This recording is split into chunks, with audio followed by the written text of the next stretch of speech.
Running Back University is alive and well in Athens, Georgia, as Dale McGee and Kirby Smart land one of the more productive backs in all of the state of Texas last year. Three-star Andrew Paul, who committed and signed with Georgia today over Clemson. 5'11", 220. This guy is a bruiser. He's thick. He's not exactly an explosive runner as it relates to speed, but he has plenty of speed to run by defenders easily at the level he played in. It wasn't great. I believe it was private school ball in Dallas, but the guy rushed for 2,800 yards, 44 touchdowns last year. I don't care who you're playing against. If you're running over guys left and right, averaging almost 10 yards a carry, you know what you're doing. So don't let the ranking fool you here. The guy they did have on board, Jordan James, flipped to Oregon earlier. And if you're on Dog Post, you kind of saw that coming. Andrew Paul, a guy that Clemson had been after for a long time and kind of made a priority. I thought they might be the team to beat heading into today, but it was, in fact, the Georgia Bulldogs who won him over. He was in Athens this past weekend. We heard that things were trending towards Georgia's way before that visit, but getting him on campus and what we were hearing on Sunday made me believe that he was going to Georgia. There was plenty of Clemson chatter yesterday. A lot of people thought that with them recruiting him as long as they did, as hard as they did, and with them needing another running back in this class, Georgia doesn't necessarily need one. It'd be nice to have one, but I don't think it would be the end of the world if he would have chosen Clemson over Georgia. They needed him, Georgia wanted him, and Georgia got him. And again, this is a guy who is extremely productive. He looks like an SEC caliber running back, 220, can break tackles. He changes direction well for his size. He's not small. He's not some scat back, but he does have enough speed to break off long runs at the SEC level. I do believe that. So while he was just trucking kids and running right by him the entire year last year, big play waiting to happen, could score on any particular play, I think he's a guy who can hit holes. And if Georgia's offensive line can open up holes, you don't necessarily have to be a five-star back to run through a pretty sizable hole and get going and just maybe break a tackle or two and turn on some speed. And, who knows? You've got a big, long gain. So, yes, you would love a guy like Zamir White who can get tough yards and break tackles and do it with his legs and with his shoulders, and a guy like James Cook who can catch out of the backfield. But if you just know what you're doing and can do your job and can physically take on, tackles from the, SEC linebackers and,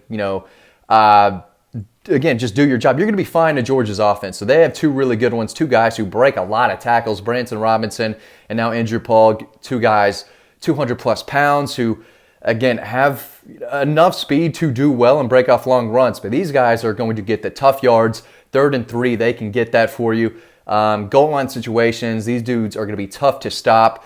4th and 1s, give it to one of these guys, and you should be in pretty good hands. So, again, he's kind of a power guy who can break a lot of tackles, but he's shifty. He's got some pretty good footwork. He can make guys miss. He runs with balance, does a nice job of breaking tackles and then staying on his feet for more. So yards after contact, that's what you need in the SEC, and that's what both of these guys are going to bring to the table. So, again, they don't just take everyone at running back at the University of Georgia. You have to, win over guys like Dale McGee, and they know talent, right? And they feel good enough about Andrew Paul. Again, so did Clemson, who uses a lot of backs. This guy's stock has been soaring for the past few months. There's a reason Georgia went after him late and didn't really mind that Jordan James was looking elsewhere because they believe that he can make an impact in this style of offense. So I don't necessarily expect him to play a ton next year, but hey, if a couple guys go down or banged up here and there, and especially if they're at the end of games against Vanderbilt and Missouri and Sam Houston State, whoever it may be, Georgia Tech, who second and third stringers play a lot against.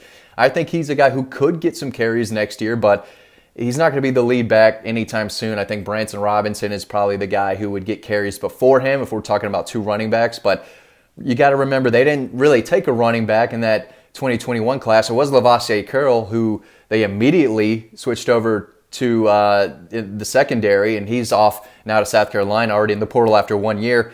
And so they needed guys to step up in this 22 class, two running backs, and they got them. And they're loaded again in 23. Nationally, Georgia's in the running for four of the very best in the country, including Justice Haynes, a guy who I spoke with earlier this week. There's going to be a big story on Dog Post about him. He is Georgia's top running back prospect in the 23 class.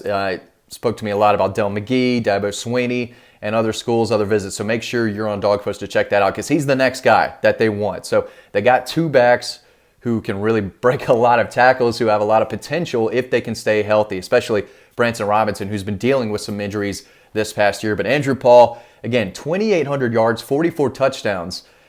Can't take that away from anyone. There's not a lot of guys doing that who can carry the load. He's not going to be expected to carry the load at Georgia, but he did at the high school level. And this is as good as this is for Georgia, they want a second back in this class. They got it. This kind of stinks for Clemson, who really needed a big-time back in this class. I'm not sure. They're bringing in Keith Adams Jr., who was at Cherokee, played out in Utah, whatever. I just don't think those guys are killers that they're bringing in. And maybe these guys aren't, but Branson Robinson could be, and I think Andrew Paul is going to surprise a lot of people. We don't have the rights to his senior film, but if you go back and watch it, there's a lot to like about him. He does have SEC size. Again, he can break tackles with his legs, with his arms, and stay on his feet and keep going. He's a big play waiting to happen. There's a lot to like about him, and he really carried the load for them last year and put up a monster season for that team that I'm blanking on right now out in Dallas. But Del McGee wanted him. Kirby Smart, they gave him the green light to commit, and he did today, picking and signing with Georgia over the Clemson Tigers. Guys, thanks for watching this video. As always, stay tuned to the next one coming up right now, and I will see you over on the website.